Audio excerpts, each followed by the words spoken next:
Bonsoir, bonsoir. Donc, je suis très contente aujourd'hui. Nous sommes arrivés au dernier chapitre de l'interprétation des rêves. Donc, aujourd'hui, nous avons, ce qui veut dire que nous avons fait la lecture de toute l'interprétation des rêves, que nous avons fait une première lecture de tous les chapitres de l'interprétation. Donc, aujourd'hui, nous inaugurons la fin de ces lectures avec le dernier chapitre, l'inconscient, la conscience, la réalité. Okay, donc, on va voir un petit peu ce que vient nous dire Freud ici. Donc, vous vous rappelez que nous sommes dans le chapitre 7, toujours la psychologie des processus oniriques. Et nous sommes donc dans la dernière partie de ce chapitre. D'accord, nous allons voir, on va voir un petit peu ce que Freud veut nous dire, donc pour terminer son travail sur l'interprétation des rêves. Donc évidemment, c'est le premier travail, pas le premier, disons que c'est le texte qui va inaugurer la science psychanalytique, et à partir de là, lui, bien sûr, il va continuer à publier encore pendant 39 ans, puisqu'il va continuer à travailler. L'interprétation des rêves est publiée en 1900, et lui, il va mourir en 1939, et le dernier écrit est publié en 1939. Donc, il va écrire jusqu'à la fin, et il va continuer à faire des recherches jusqu'à la fin. D'accord? Donc, c'est un grand travailleur. Et puisque lui, il a bien compris que notre appareil psychique, c'est un appareil qui travaille tout le temps. Donc, ou je le fais travailler dans la direction que j'ai décidé, dans un projet social, ou mon appareil psychique va travailler là où il veut. D'accord? C'est-à-dire qu'il va produire ce qu'il a envie. Donc, comme nous avions vu, notre appareil psychique, il produit des rêves, il produit des symptômes, il produit des lapsus, des oublis, des blagues et des maladies aussi, des maladies. Une grande quantité de maladies organiques sont le résultat, on va dire, d'un travail de notre appareil psychique qui intervient et qui fait, comme on dit, parler le corps. Quand nous ne parlons pas, le corps va parler pour nous. D'accord? Donc c'est pour ça qu'il est toujours préférable de pouvoir arriver sur le divan d'un psychanalyste pour pouvoir parler, pour découvrir cette partie de nous que nous n'avons jamais écoutée, on va dire. Nous n'avons jamais écouté. Pourquoi? Parce que nous n'avons jamais fait référence à ça. C'est quelque chose qui est important dans ce sens-là. Bon, alors, par exemple, si vous avez des questions, bien sûr, n'hésitez pas, profitez-en, vous pouvez poser des questions. Donc, je vais regarder un petit peu ici comment ça marche. Ici, comment ça marche. Donc, le chapitre que nous allons voir, donc, on va regarder un petit peu l'inconscient, la conscience et la réalité. Donc, on va lire, par exemple, alors attendez 2 secondes, je reviens tout de suite. Donc, nous revenons. Donc, nous sommes avec l'inconscient, la conscience et la réalité. Donc, je vais commencer la lecture de ce texte en partant par la fin. D'accord? Donc, on va présenter, on va dire, la fin du chapitre pour commencer le chapitre. Et donc, il nous donne un exemple, Freud, à la fin du chapitre, et il fait référence à un empereur romain qui a tué, en fait, un de ses, j'allais dire employés, mais en fait, c'est pas tout à fait ça, sinon qu'un de ses soldats, parce que ce soldat lui avait révélé qu'il avait rêvé qu'il l'assassinait. Et donc, face à cette situation, l'empereur romain n'a pas douté une minute, sinon que directement, il a considéré que c'était une possibilité, que peut-être ça pouvait se réaliser.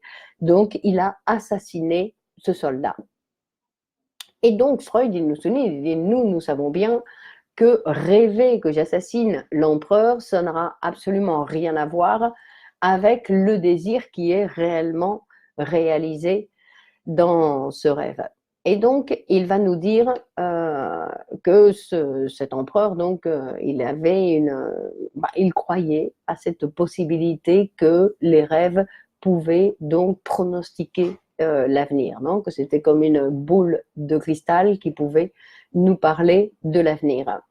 Et en plus, il nous dit, même si on peut imaginer qu'il y avait donc effectivement un désir criminel du sujet, il disait de toute façon, il aurait dû faire référence au mot de Platon, et ça c'est quelque chose qui est très intéressant, que souligne Freud dans le texte, et où il va dire que l'homme vertueux se contente de rêver ce que le pervers réalise dans la vie. D'accord? Donc ici, le fait de l'avoir rêvé, ça lui permettait de ne pas, après, passer à l'acte. D'accord? C'est-à-dire que une façon de dire, si je l'ai déjà rêvé, je le rêve, donc en fait, je l'ai déjà fait. C'est pas la peine de passer à l'acte ensuite.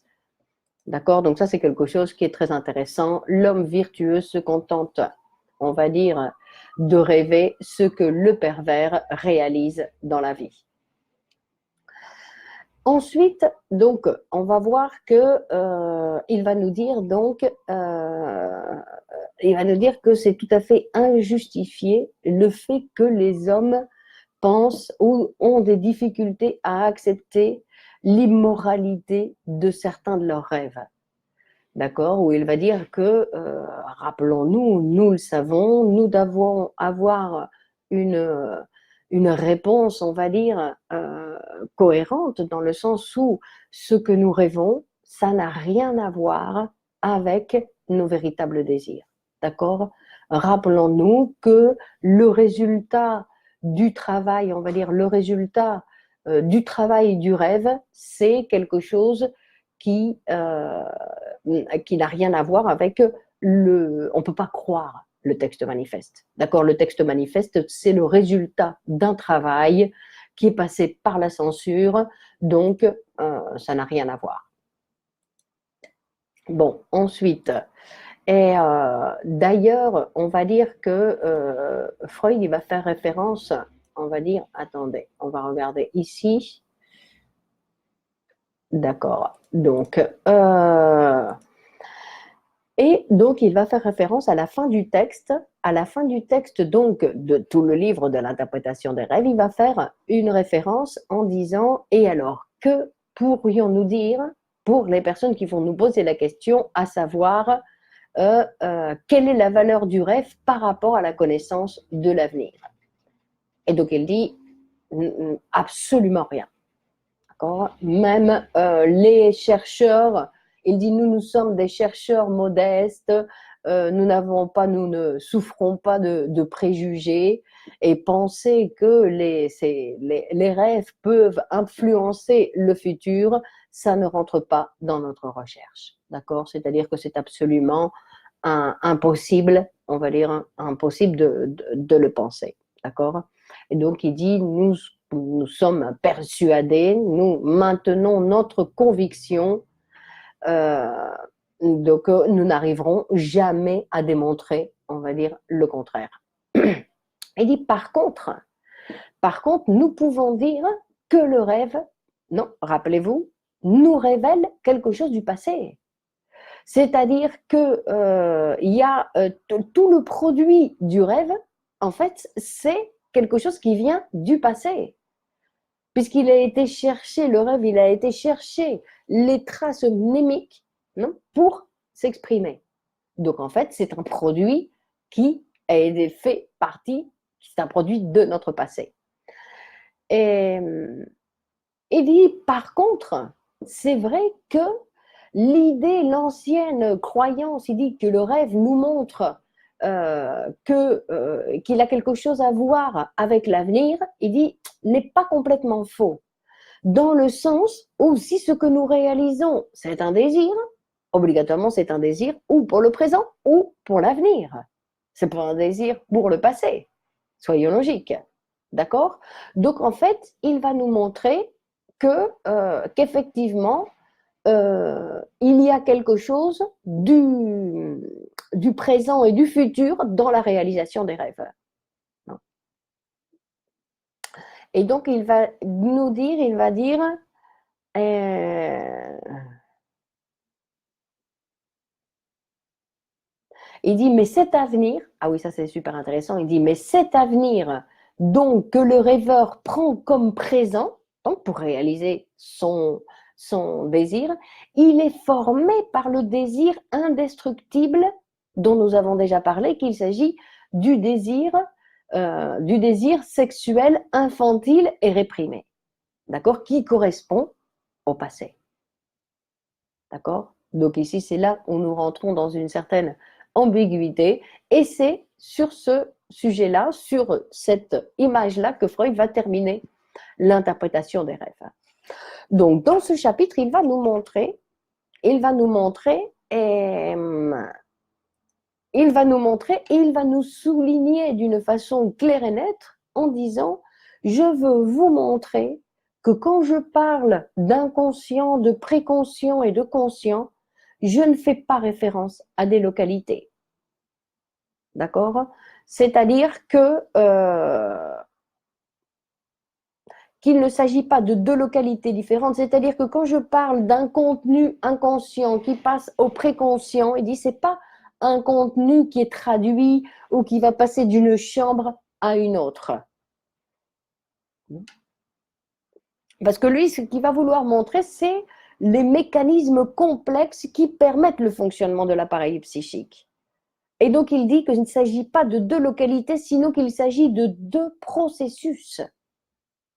D'accord? Il dit, penser que l'inconscient, c'est l'inconscient, le préconscient, la conscience, il dit, c'est bien de le penser comme ça, mais c'est le niveau topique, descriptif. D'accord? Mais il y a une dynamique, donc on va faire référence à l'économie, l'énergie qui, en fait, se transfère d'une situation à une autre situation. Et en fait, il va nous dire qu'il n'y a pas de division réelle entre l'inconscient et le conscient. Sinon qu'en fait, c'est des sortes d'organisation verbale ou préverbale qui vont passer d'un système à un autre système, selon leur articulation et selon la charge qui va être dérivée, qui vont faire qu'ils vont devenir conscients ou pas. D'accord? Donc ça, c'est un petit peu l'idée que lui, il veut souligner et qu'il veut le souligner d'une façon insistante. Donc, il s'agit exclusivement du phénomène du transfert. Il va dire les idées inconscientes ne vont jamais devenir conscientes. D'accord? Donc ça, c'est quelque chose où il insiste énormément dans le sens où nous ne pouvons pas nous laisser prendre. Les idées inconscientes ne vont jamais devenir conscientes. Et ça, il le dit en 1900.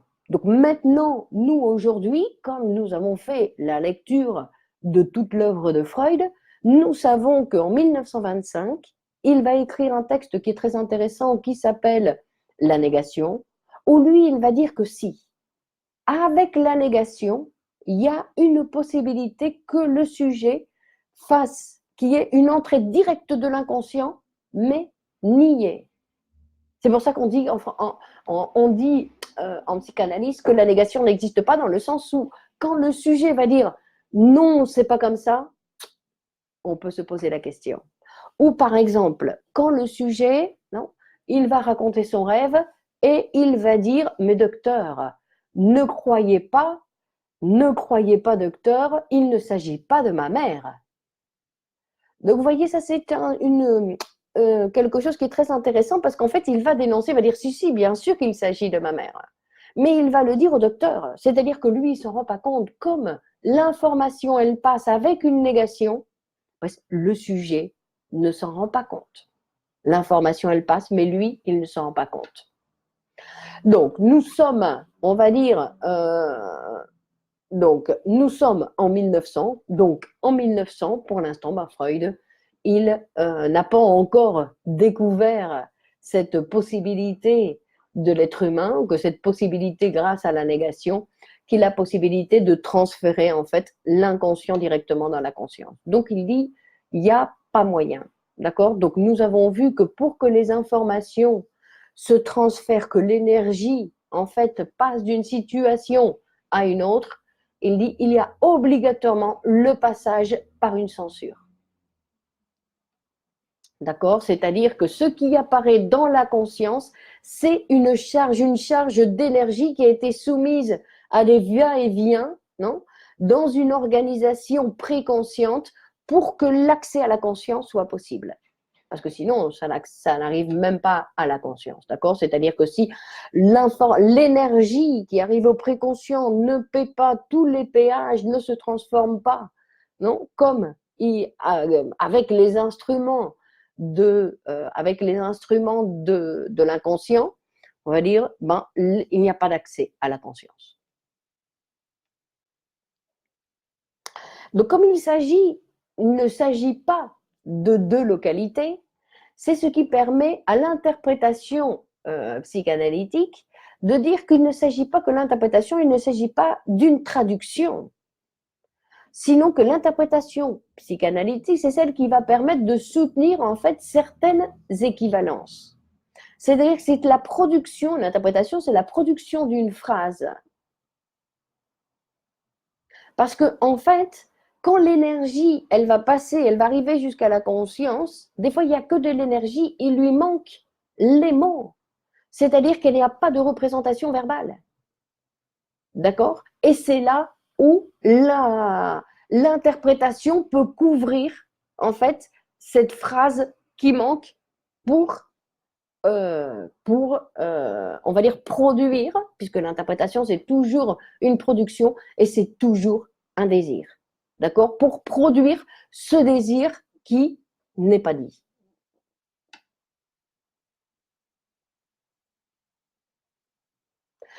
Et donc, on va voir que cette organisation, en fait, psychique, parce que l'organisation psychique qui ne passe pas à la conscience, c'est parce qu'elle n'a pas assez d'énergie pour passer. D'accord? Donc, elle n'a pas assez d'énergie pour arriver à une représentation. Donc, c'est là aussi où, en fait, l'interprétation va permettre d'attirer cette énergie jusqu'à la conscience, c'est-à-dire permettre une décharge. D'accord? Une décharge de cette énergie psychique. Donc, nous avons vu, donc ici, le sujet que nous apporte Freud dans ce dernier chapitre, c'est-à-dire qu'il va vraiment nous montrer notre appareil psychique du haut niveau dynamique. Donc, où il va nous dire que ce n'est pas le produit psychique qui se mobilise, sinon que c'est la charge affective. C'est l'énergie qui va être mobilisée et qui va passer d'une situation, en fait, à une autre. D'accord? Qui va être, mais que, comme il le précise, donc il ne s'agit pas d'un endroit en disant, tiens, tu viens de passer la frontière entre l'inconscient et le préconscient. Non, sinon que ce sont des articulations, d'accord, qui se baladent d'un côté et de l'autre, on va dire. Et en fait, il dit que l'interprétation, c'est donc la construction de ce parcours. Le parcours, en fait, qui va unir, non, entre, on va dire, qui va unir d'une certaine façon, ou qui va permettre, avec une phrase, non, de parler de cette construction. Parce qu'en fait, si le produit qui arrive dans la conscience, c'est un produit qui a été déformé par la condensation et le déplacement, l'interprétation, ce qu'elle va faire, c'est qu'elle va faire la relecture, d'accord? Donc, elle va le faire à l'envers. Et donc, il va finir par nous dire, donc il le met en grand dans le texte, en grand, on va le lire en grand, disons, dans le texte, en disant que l'inconscient, c'est le psychique véritablement réel. Donc, quand il arrive à ce point, il se pose la question, il dit, et alors, et la conscience? À quoi est-elle réduite, la conscience? Comment nous allons penser la conscience? D'accord? Donc, il va nous parler, il va dire que, même aujourd'hui, parce qu'il parlait de 1900, donc 1900, l'inconscient n'existait pas, où il y avait un inconscient qui était simplement la profondeur de la conscience, non, une certaine inconscience, je veux dire que le mot inconscient existait, mais la production du concept inconscient n'existait pas en 1900. Donc, tout était très conscient, on va dire, parce que même cette conscience qui avait été décrite par Descartes, par Schopenhauer, cette conscience, elle n'était pas inconsciente. Non, cet inconscient, plutôt, il n'était pas complètement inconscient.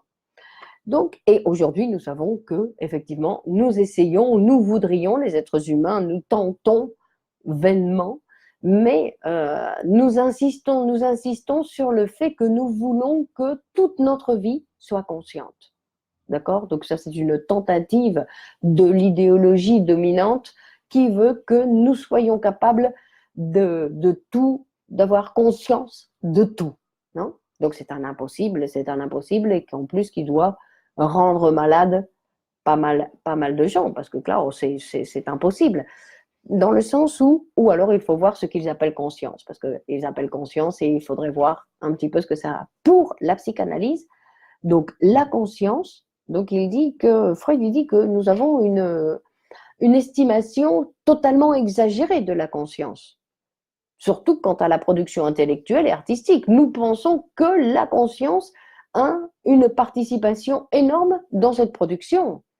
Et il dit, mais pas du tout. Et en plus, il va faire référence donc à des grands auteurs. Il va utiliser Goethe, il va utiliser Helmholtz, donc pour nous montrer, donc pour faire référence et pour nous montrer que eux, qui étaient donc des écrivains d'une grande production, ils disaient qu'en fait, eux, ils font référence à leur production. Ils disent qu'ils ne savent pas exactement comment ça se produit et qu'en fait, très souvent, leur production arrive de façon spontanée et qu'elles sont perçues tout d'un coup comme une totalité parfaite et terminée. Donc, comme le résultat d'un travail inconscient. Donc après, c'est ce que va venir nous montrer Freud, c'est que donc ce travail d'écriture, par exemple, ou le travail de la création, c'est quelque chose en fait qui doit se faire sans la conscience. Non? C'est-à-dire pourquoi? Parce que la conscience, qu'est-ce qu'elle vient faire? Elle vient juger. Donc, comme la conscience, elle vient juger, elle va intervenir sur tout dès que le processus se met en marche. Donc, du coup, il juge et donc ça s'arrête. Tout s'arrête parce qu'on dit, bah non, c'est pas bien, ça va pas, c'est pas la couleur que j'aime, j'ai pas pris le bon crayon, ça va pas, regarde comment j'ai commencé. Alors que les autres, non, ils se laissent et à la rigueur, après, ils vont refaire une petite lecture pour enlever les premières phrases qui peuvent être considérées comme inconvénientes. Mais je veux dire par là que quand on laisse parler l'inconscient, le travail de création est beaucoup plus surprenant que quand la conscience intervient. Parce que si la conscience intervient, qu'est-ce qu'elle fait? Elle juge et en fait, qu'elle juge, donc elle compare avec ce qu'elle connaît déjà. Donc la création, le niveau de création diminue énormément. Non? Peut-être que c'est une façon de faire la lecture pour dire que actuellement, dans la situation actuelle artistique, les niveaux de création sont, on va dire, assez conscients et la création aujourd'hui, elle est assez réduite. Dans de nombreux cas, c'est une généralisation. Et donc, en fait, il va dire que la capacité de la conscience, et c'est ça où nous devons prendre conscience, nous, c'est que la capacité de l'activité conscience, c'est justement de couvrir tout ce, tout ce phénomène, tous ces phénomènes de l'inconscient. D'accord? C'est-à-dire que ce qui l'intéresse à la conscience, c'est couvrir tous ces processus inconscients. Pourquoi? Pour faire croire que elle mène la barque, que c'est elle qui domine le jeu. D'accord? Donc, ça va être son travail. Et je veux dire que dans l'appareil psychique, la conscience va toujours avoir ce rôle-là. Et il va l'avoir chez tout le monde. Chez les psychanalystes, chez tout le monde, chez les créateurs. La conscience va toujours avoir ce rôle-là, c'est-à-dire d'essayer de couvrir les processus inconscients, de les faire disparaître, comme s'ils n'existaient pas. D'accord? Pourtant, l'inconscient, c'est le moteur immortel qui va fournir, non, c'est celui qui va fournir l'énergie libidinale au système psychique pour qu'il fonctionne, pour que cet appareil fonctionne. Et ça, c'est l'inconscient. D'accord? L'inconscient, c'est ce moteur immortel qui va faire circuler l'énergie dans l'appareil. D'accord? Et au plus l'énergie, elle circule librement dans l'appareil, on va dire, au plus le sujet, d'une certaine façon, est sain. Non? C'est-à-dire que Freud va nous donner, dans d'autres textes, il va nous donner la définition d'une personne saine, et c'est une personne qui sait travailler, et dit parler et aimer. D'accord? Il va mettre ces trois verbes au même niveau. Il va mettre ces trois verbes au même niveau. Et comme définition d'une personne saine. Donc, nous voyons que nous sommes à la fin de la lecture et que c'est difficile de venir et de terminer quelque chose, d'accord, que ce n'est pas facile de terminer quelque chose, mais ne vous inquiétez pas, nous recommencerons quelque chose prochainement. Nous allons reprendre ou la lecture de l'interprétation des rêves. D'ailleurs, ce serait bien que vous puissiez donner d'exprimer vos désirs, on va dire exprimer vos désirs pour voir comment on va continuer la lecture des textes de Freud. Si moi je recommencerai l'interprétation des rêves tranquillement pour refaire une lecture maintenant que nous avons fait cette première lecture, pour recommencer, pour justement voir comment nous allons transformer, hein, comment nous allons découvrir des nouvelles choses dont nous allons articuler, puisque nous ne sommes plus les mêmes.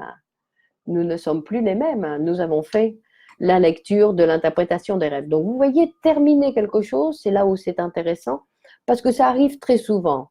C'est-à-dire que quand on va terminer quelque chose, en général, il y a une relation, donc terminer, non? Les Français, ils disent partir, c'est comme mourir, et terminer, c'est aussi quelque chose qui est en relation. Donc, avec une ponctuation, on va dire, une ponctuation, et donc la ponctuation, c'est toujours en référence avec notre mortalité. Donc, pas avec la mort, sinon avec notre mortalité.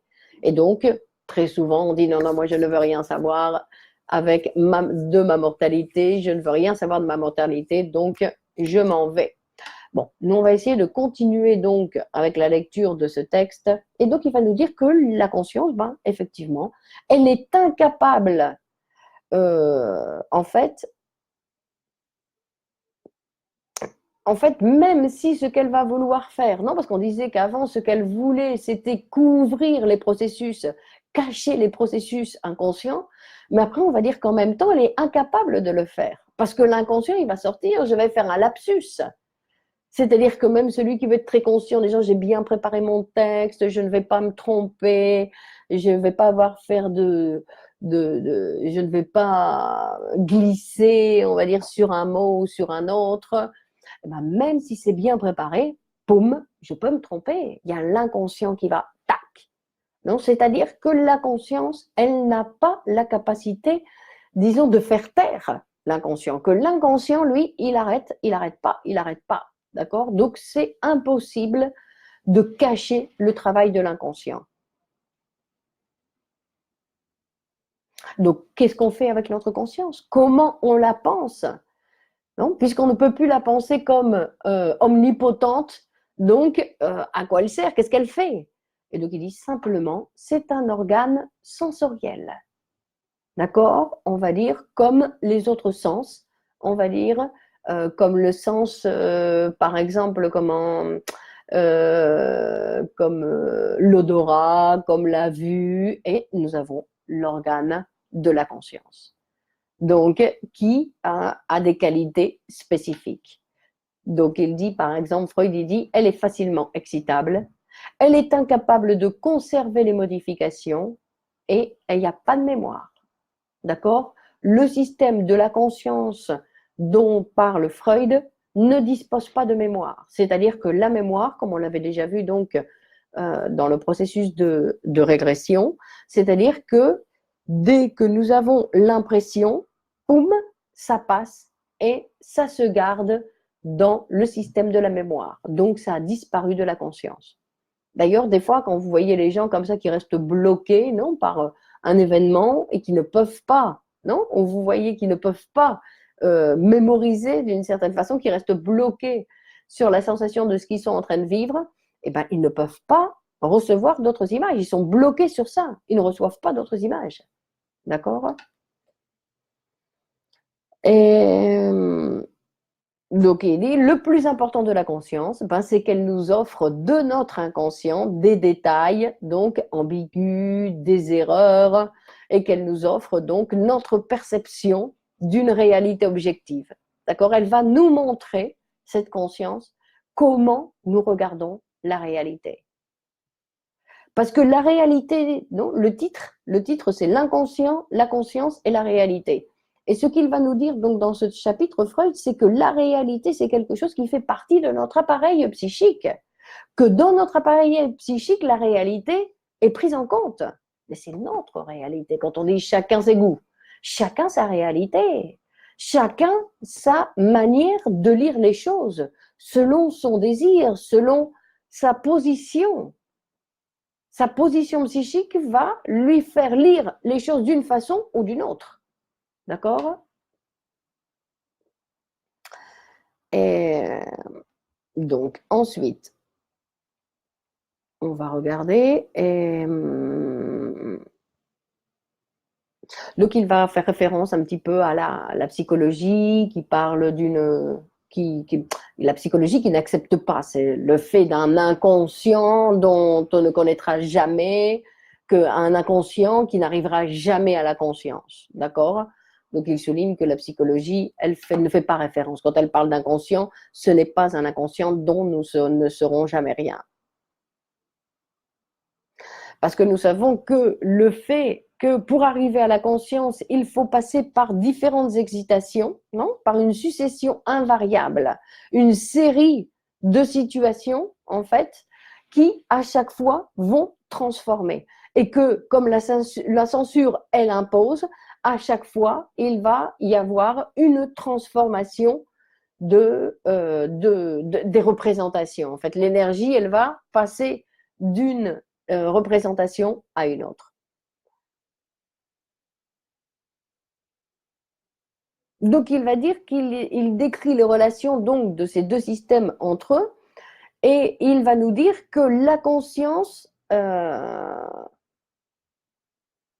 qu'il y avait donc une censure entre l'inconscient et le préconscient et il va nous dire que le système préconscient, et il y a aussi une censure, bien sûr, entre le préconscient et le conscient.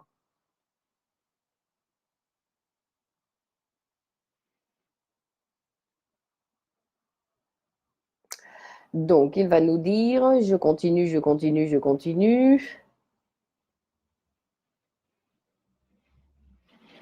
Et donc, il va nous montrer un petit peu aussi, il va nous présenter deux cas. Hein, parce qu'il dit que la diversité des problèmes de la conscience, nous pouvons le voir dans sa totalité dans l'analyse des processus mentaux hystériques. Et donc, il va nous présenter deux cas.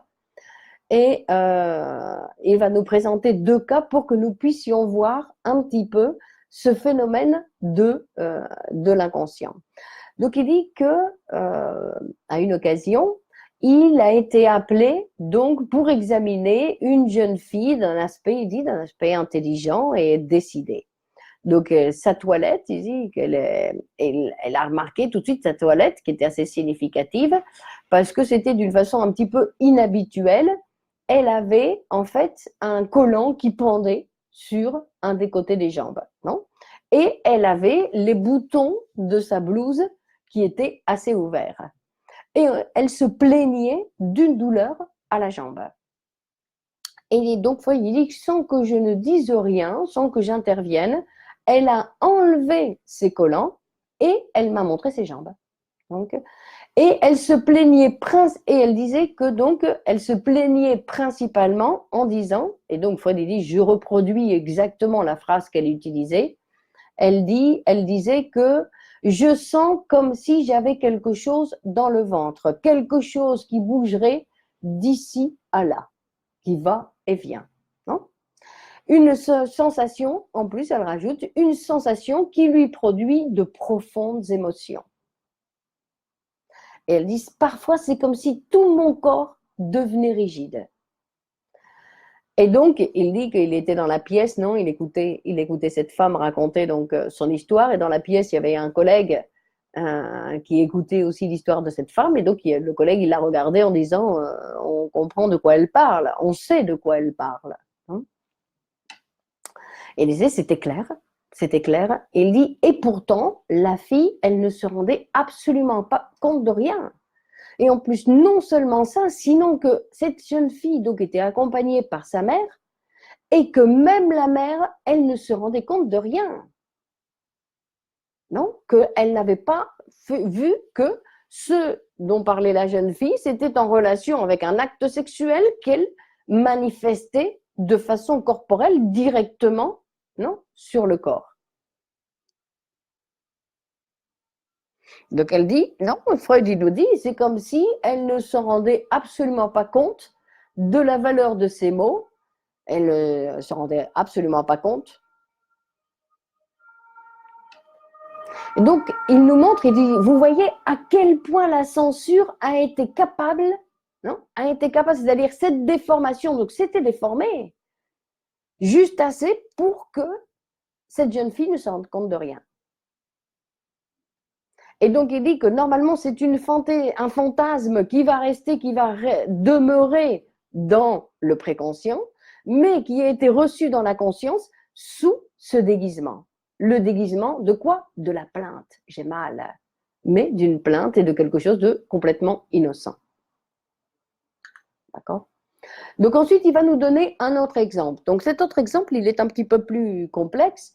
Donc il dit que c'est un jeune garçon de 14 ans qui va commencer son traitement et il dit que lui, il souffre de tics convulsifs.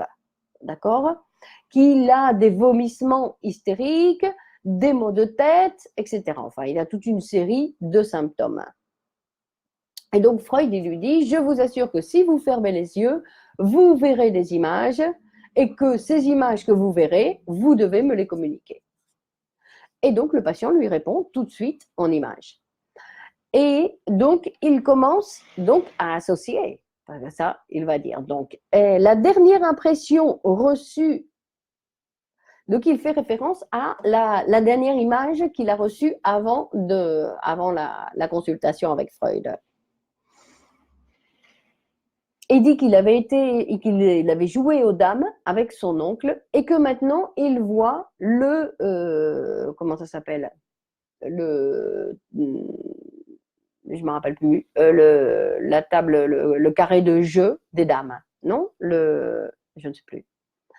Je ne sais plus, donc je vais aller regarder, excusez-moi, je vais aller regarder, parce que tout d'un coup, donc vous voyez, ça par exemple, c'est un oubli, donc on va dire, c'est l'inconscient qui est arrivé, d'accord? C'est l'inconscient qui s'est établi, donc ici, il y a un échiquier, voilà, c'est ça, c'est l'échiquier, d'accord? Donc, il y a l'échiquier, donc ça, c'est l'inconscient qui a oublié ce mot. Donc, on voudrait voir pourquoi échiquier, parce c'est en relation avec l'échec. Et bon, il faudrait que j'associe. D'accord? Mais je veux dire que, en général, quand on oublie, c'est parce que il y a quelque chose par rapport au mot qui est en relation avec quelque chose de désagréable. Et en fait, donc, il fait référence à son jeu de dames, donc avec lequel il joue avec son oncle, et il explique des positions déterminées qui sont favorables ou défavorables. Et, et en fait, il voit après donc sur l'échiquier un couteau. Il dit, ça n'appartient pas à mon oncle, mais à mon père.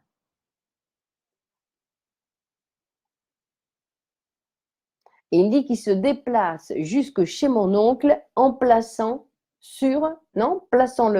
le poignard sur l'échiquier.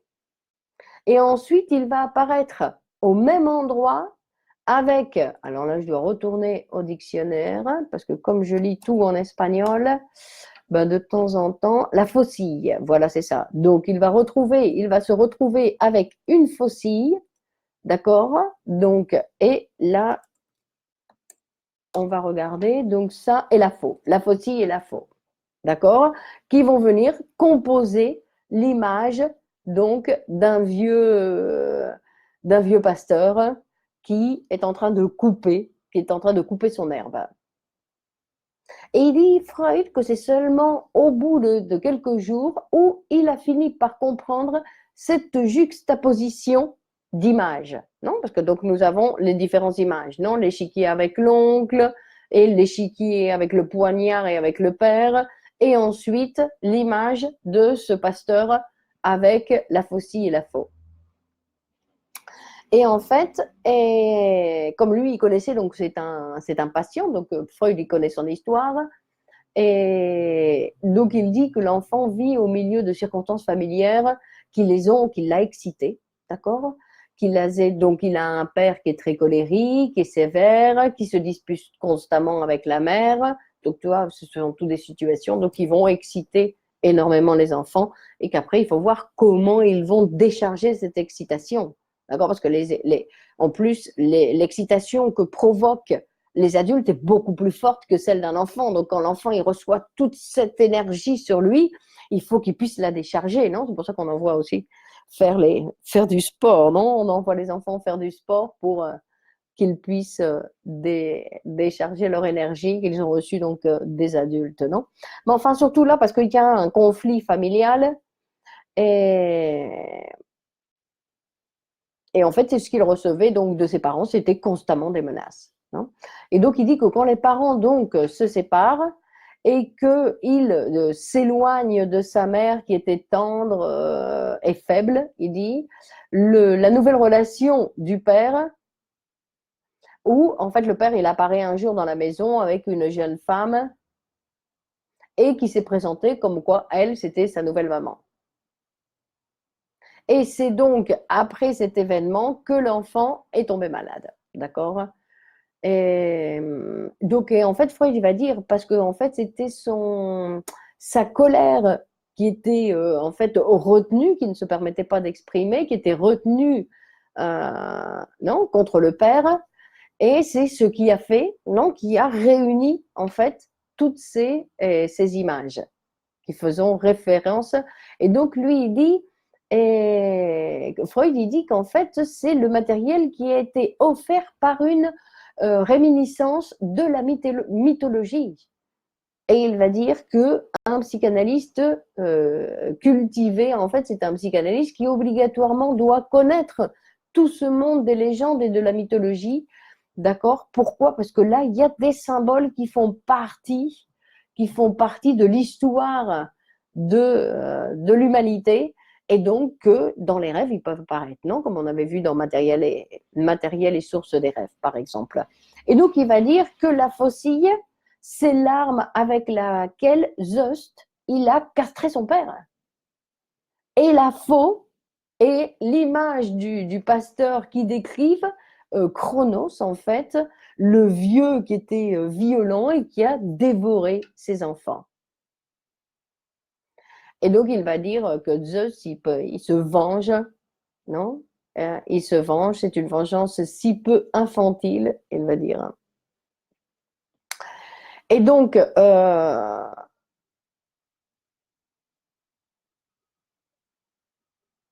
en fait, il va dire que c'était une occasion, en fait, pour l'enfant, pour, euh, pour exprimer, en fait, les reproches et les menaces que son père lui avait fait, en fait. Ou un jour, son père, il l'avait vu qui jouait avec ses parties génitales. Et donc là, il dit, ça fait référence donc à l'échiquier, aux parties qui étaient interdites, non? Aux figures interdites, avec le poignard avec lequel il peut se tuer.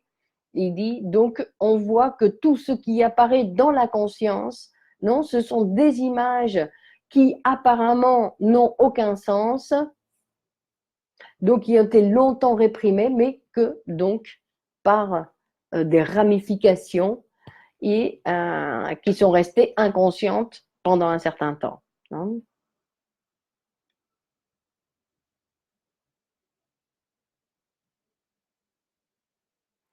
Et donc là, Freud, il va aussi se poser dans ce chapitre, c'est très intéressant parce qu'il va se poser la question à savoir quel peut être, je me demande maintenant, il dit, je m'écoute demander quelle va être maintenant la valeur pratique de ces études pour la connaissance de l'âme et la découverte des qualités cachées du caractère individuel. Donc, c'est-à-dire de découvrir ces éléments inconscients que le rêve nous révèle. Et il dit peut-être que ça n'a aucune valeur pour la vie animique. Ou quelle est la valeur pour la vie animique de découvrir que dans les rêves, il y a une réalisation de désir. D'accord? Donc, c'est la question que lui, il se pose. Et quelle importance éthique nous devons donner aux désirs qui ont été réprimés, tout comme aux rêves qui ont été créés. Est-ce que, hein, qui disent que ça peut, bien sûr, donc, comme on avait vu, créer d'autres produits. Et en fait, il va terminer le chapitre en disant je ne me vois pas autorisé à répondre à ces questions. D'accord? Donc, il ne va pas nous répondre sur la valeur du rêve il ne va pas nous répondre sur la valeur du rêve. Et donc, ici, alors attendez, on va continuer. Donc, on va continuer un petit peu par ici. Et en fait, donc on va voir. Et donc, il va nous parler, non? Donc, dans ce chapitre, il vient nous dire donc, que sans l'articulation de la conscience, de l'inconscient et de la réalité objective, il n'y a pas l'appareil psychique. D'accord? Et il va donc nous dire aussi, et ça c'est quelque chose de super important, même s'il va nous le dire en 1923, quand il va terminer avec la deuxième topique, on va dire la construction de cet appareil, psychique, où il finira par nous dire que si le sujet est psychique, il est psychique et social. D'accord? C'est-à-dire qu'un sujet social est psychique, ou plutôt qu'un sujet, quand il est psychique, obligatoirement il est social. S'il n'y en a pas un des deux, il n'y a rien.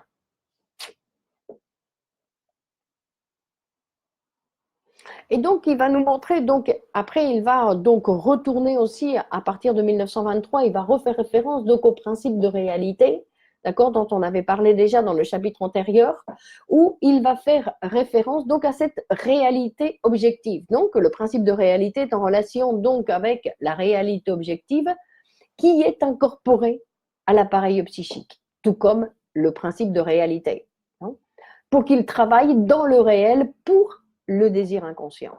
D'accord ?